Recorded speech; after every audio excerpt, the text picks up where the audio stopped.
స్వరస్కి పల్స్లో ఒకటి కాదు రెండు కాదండి, ఎన్ని స్టాక్ చూడండి. ఇప్పుడు ఓపెన్ చేసాం అంతే. చూడండి కుప్పలు కలెక్షన్ అండి. ఇందులో 3mm అయితే అసలు రే ఎన్ని వచ్చినాయి చూడండి. ఇవన్నీ 3mm.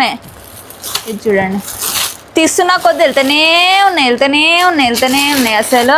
ఇది ఇంకొకటే బండల్ చూపిస్తున్నాను. అసలు ఎలా వచ్చా ఏంటి అంటే ఇలా ఉన్నాయి. 3mm వస్తాయి అనమాట. 5 లైన్స్ ఉంటాయి ఇందులో మనకి. ఇలా కనిపిస్తుంది. దీని క్వాలిటీ చూసుకోవచ్చు ఎంత బాగుంది అసలు. వావ్, సూపర్ కలెక్షన్ అండి. ఫుల్ సరిపోతుంది అనమాట మనకి. ఒకసారి అది కూడా చూపిస్తాను. ఇగో చాలా బాగుంది. దీన్ని మేకింగ్ చేసినాక వాడితే మాత్రం సూపర్ అసలు. దీన్ని మేకింగ్ చేసేటప్పుడు ఎలా అంటే ఇందులో మనం స్వరస్కి పల్స్ వాడాము. సేమ్ ఇందులో కూడా మనం 3mm బీట్సే వాడామన్నమాట. ఇది చూడండి పైన కింద అవే యూజ్ చేస్తాం. ఇలా వాడుకోవచ్చు. ఇందులో మనం సీజెడ్ బీట్స్ కూడా వాడాం. ఒకవేళ మీకు సీజెడ్ బీట్స్ కావాలంటే సీజెడ్ బీట్స్ ఉన్నాయి. హైడ్రా అసలు ఎన్ని కలెక్షన్స్ ఉన్నాయి తెలుసా మా దగ్గర.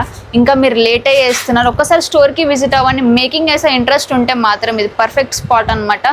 బీట్స్లో వర్షం గులుస్తుంది. ఇక్కడ అన్ని కలెక్షన్స్ ఉన్నాయి. సో మీకు కూడా కావాలంటే మన స్టోర్కి విజిట్ అవ్వ. ఒక సింగిల్ లైన్ కావాలి అనుకున్న వాళ్ళు మనకి వెబ్సైట్ కూడా ఉంది, himanshubeats.com అని. అక్కడికి వెళ్ళి కూడా మీరు ఆర్డర్ చేసుకోవచ్చు.